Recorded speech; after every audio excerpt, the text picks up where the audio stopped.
Okay, welcome back to episode 30 of What If History Restarted. Last time something happened, I'm sure. So go watch the last part if you haven't. But anyway, we're going to start over down here in the Gold Coast countries, where we see that this big green one is going to go and invade this country. And obviously this war is over very quickly. This city is not even big enough to be a major city.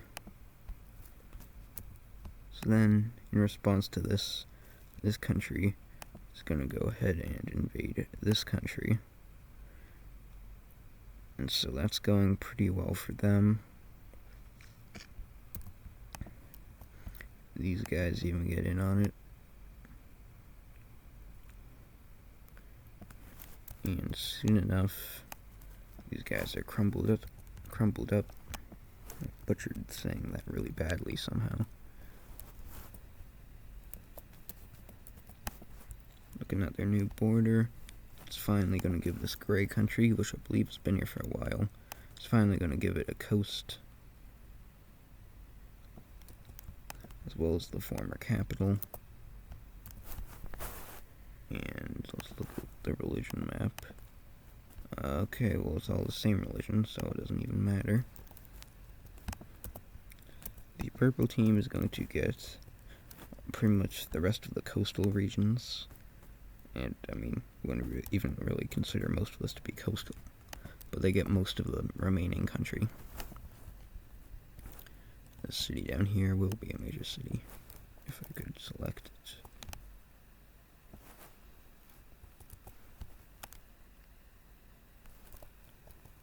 So with that, this country needs a new capital, so it just puts it right over here. And now the green and gray team get into a pretty big conflict with each other, and of course it's going to lead to war. And so the gray team is the first to attack, starts pushing in down the southern region down here, because most of it up here is desert. So this goes pretty well for a while. They capture this lake and make their way close to the capital.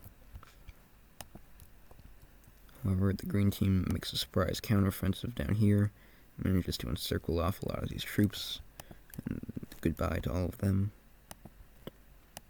And from there, it just pushes out and goes around this lake to take its capital, and then it gets split in two. And then it's just not pretty. And I mean, yeah, these guys just, as soon as they lose their capital, their entire government just kind of fails. It's a very unstable government. And so we once again see full annexation. And its capital is now going to be up here. Although, we can give them this island correctly. Oh, we're on the city's layer, I see. This country is way too close in color, so we're going to slightly change its color.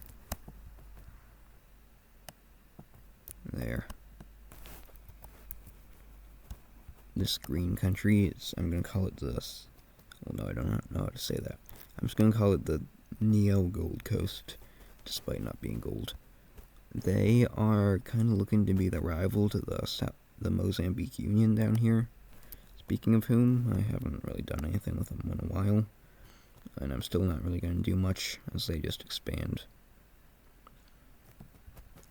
But yeah, these guys are still a lot more powerful, but still, as compared to the other African countries.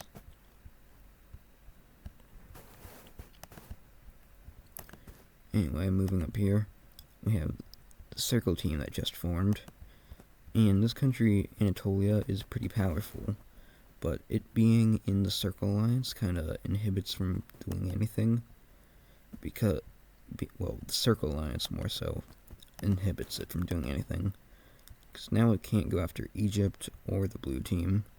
We have the squares, and then the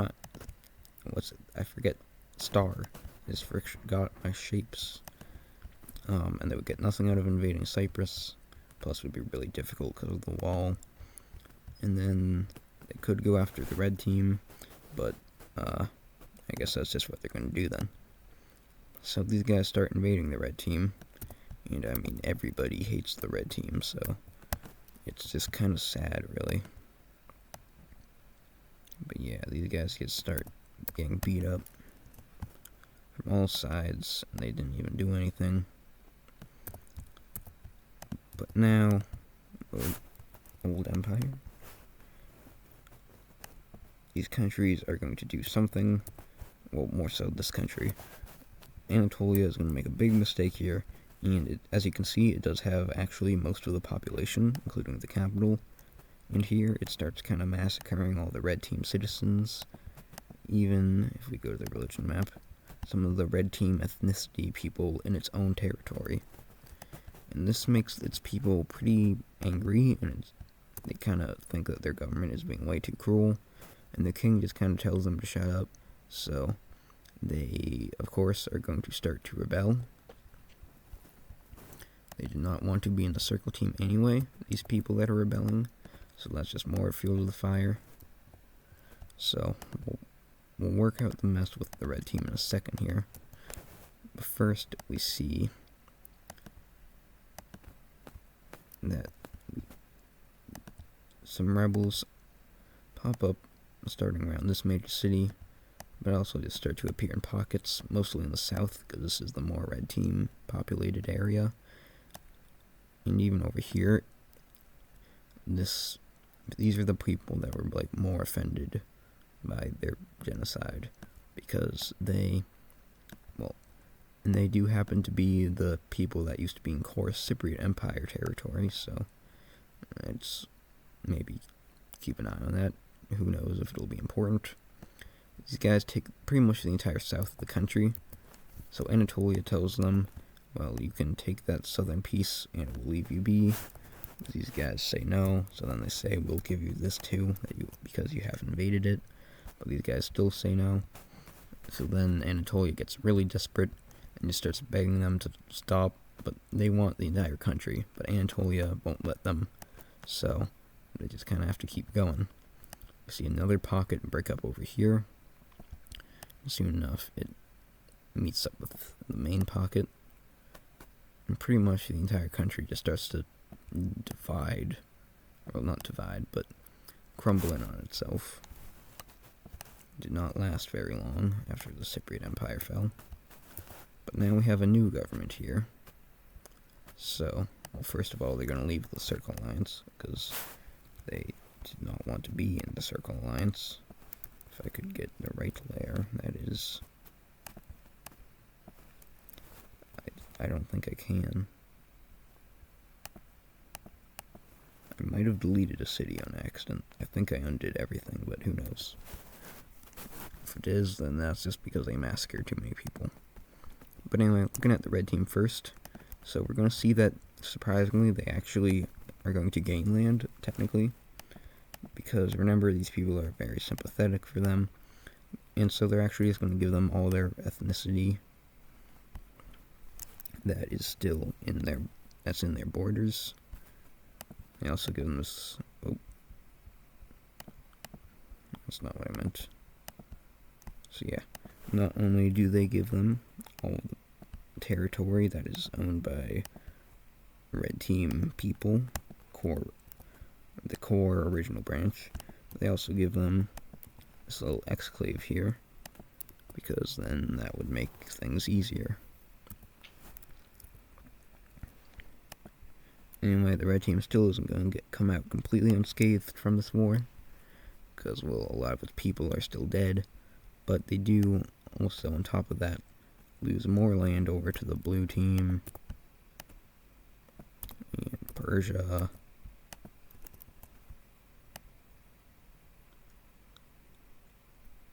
including their sea access, and finally over to Egypt as well.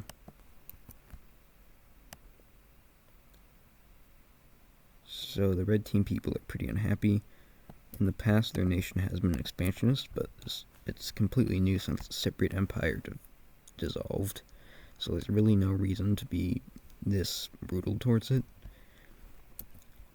So there's kind of this movement in the Middle East to like free the red team, basically, because like the old government was pretty evil, but like that was millennia ago, so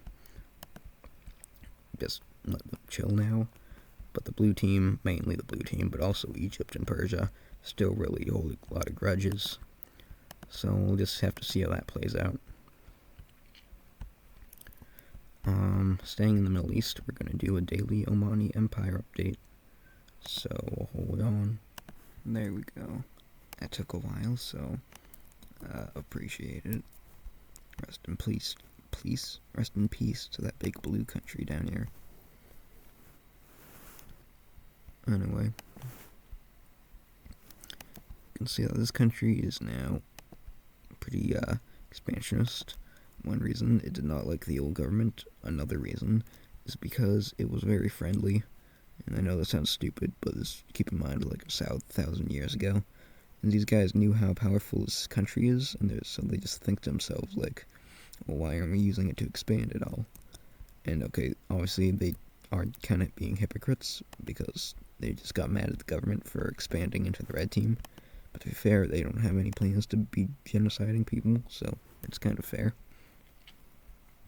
But anyway, they're actually just going to start invading.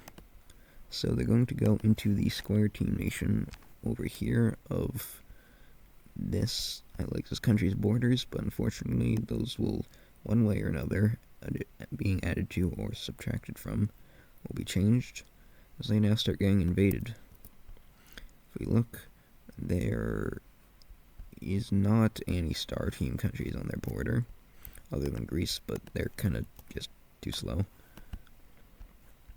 And once again, I cannot state this enough, the square and star teams are not attack one, attack all alliances. They're just teams of countries working together.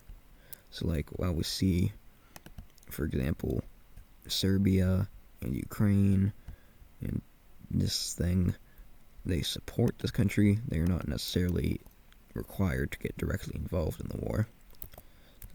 So the support from those other countries does definitely help. So now start getting pushed back into Thrace a little bit, but just before they can fully cut off these people, I mean technically there's a little bit, but just imagine there's a tiny sliver right there. Just before those people can get fully cut off, you see actually a neat little tactic from these guys. They send out like their entire fleet over here all of a sudden, just to really catch them by surprise.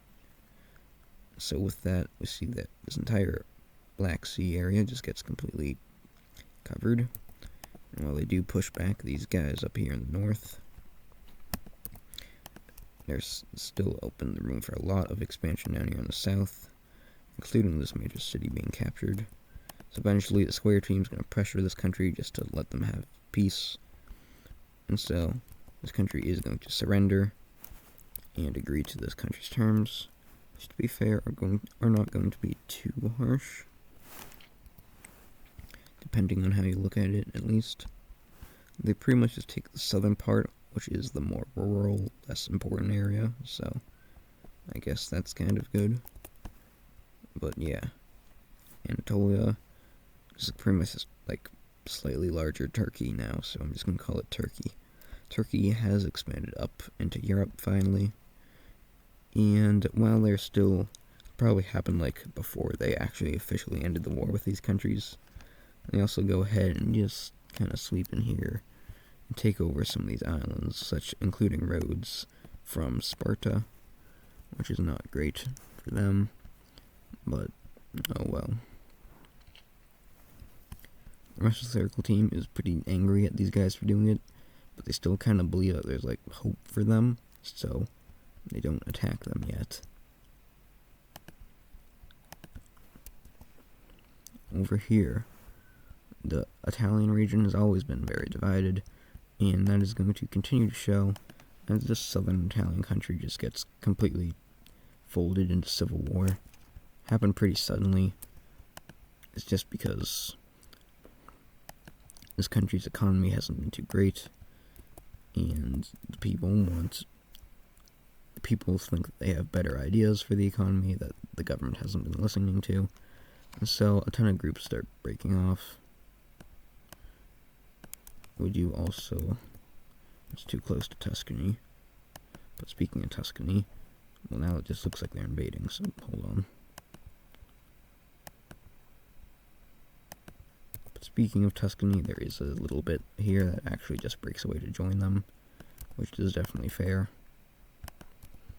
Yeah, the rest of this will be like that. It's too much green. Purple. No. There's no good colors to use here. We'll make them very light colored. So yeah, Return of the Italian Kingdoms. How great. These guys will be unaffiliated with all the alliances. Now the original government is still alive in Sicily. However, they feel kinda neglected by the Square team. So they're going to be leaving that alliance altogether. So no more Italians. These guys do have kind of their little... They do kind of have like a code of honor, I guess you could call it. Basically, they have an agreement that any other country, they will kind of... Okay, because they're enemies normally, but like they'll unite together if there's an external threat, such as Tuscany or Greece or this one, Sparta, any of those countries. If there's an external threat, then they will respond as a team.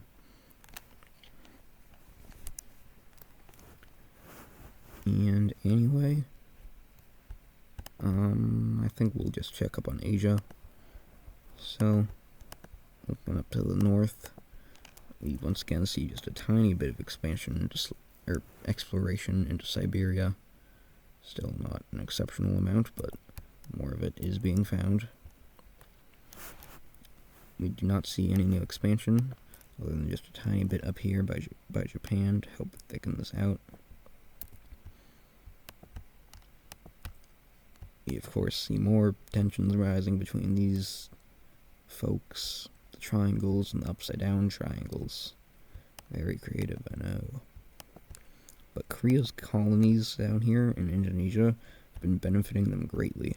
They're now one of the strongest economies in the entire world.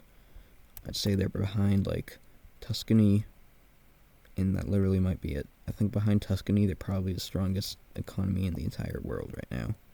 So they are very, very successful from these colonies. And, like, Baikal's pretty angry about that. And so, Baikal has an interesting plan here. Basically, they just kind of have, like, some of their citizens just, like, move into Korea. But, like, not as a war, they just are, like, moving, like, peacefully, just to go live in Korea, and they're like, oh, well, we didn't like it in Baikal, so we want a new home down here in Korea, because you're so rich and prosperous, and you have new major cities popping up. If I could select these right. But once they're, whoa, hello world, once they're actually, you know, here, I don't know why that took me a second to think of. But once they're all actually here, they just kind of start stealing money, and then they move back to Baikal with the money. So, yeah. Squidward China and Korea just continue to hate Baikal even more. Baikal wasn't even in the Upside Down Triangle Alliance till recently, but they were like they're an even bigger enemy even before that. Now that they're in it, that just added fuel to the fire.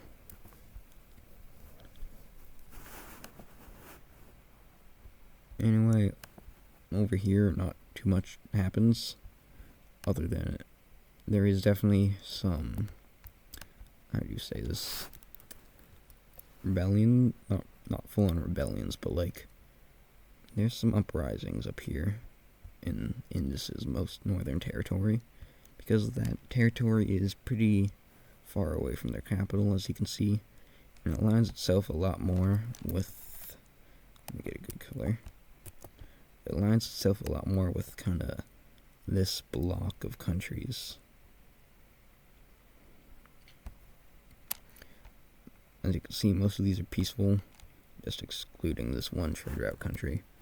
But even that one is just kind of like, it's not like actually angry at Baikal. Baikal, hates the other Triangle team members.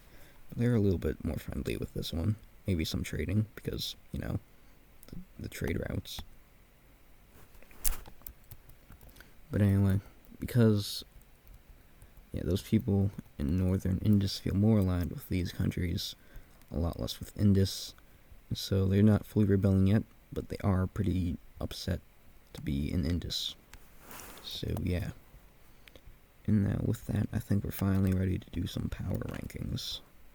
So we'll just get some words here. I'll do it down in the Pacific this time. And that's so fun. That's an apostrophe. Where's the one? Oh, there we go. So, first place, to not too much surprise, is going to be Tuscany. And number 2 is still going to be Germany. I think it was still Germany last time, so yeah. These two are main rivals of the series right now, really. And they're pretty, aggressive with each other. So coming in at number 3 is actually going to be Indus. They are pretty large, and they have a good portion of major cities. If you remember from, way back in this, the days during Cypriot expansion, Persia was a very rich country, and this area is still very rich today, and they have most of it, so that's also great for them. 4th place, I'm going to give it to Egypt by just a hair. There we go. Egypt.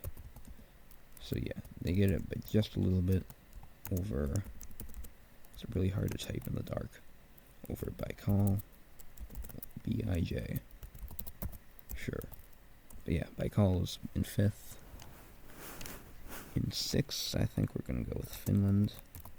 I've been calling them St. Petersburg for a while, but I feel like now they're mostly just Finland. So, yeah, Finland. Finland.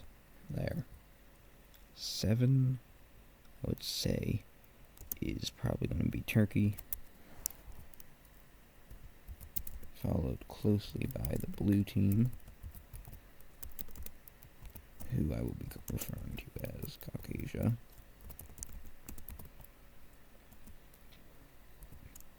Ninth is going to Korea. Now, like I said, they are the 2nd strongest economy in the world, but they don't have the strongest military. They're still pretty strong, but maybe not as much as you would expect. And finally, coming in, I don't know if you can see that still, but there you go. Coming in at 10th, I would give it to maybe, this one's a little bit tougher. It's probably going to be Gibraltar. They've kind of fallen off a little bit. Their country's a little bit unstable now. I don't think I've mentioned that yet. But it's not on the verge of rebellion or anything, but just the people just are kind of unhappy with the government, really. So yeah, that is the top 10 military / in general power rankings. Gibraltar. And I will be seeing you next time, which will be in a while. So goodbye.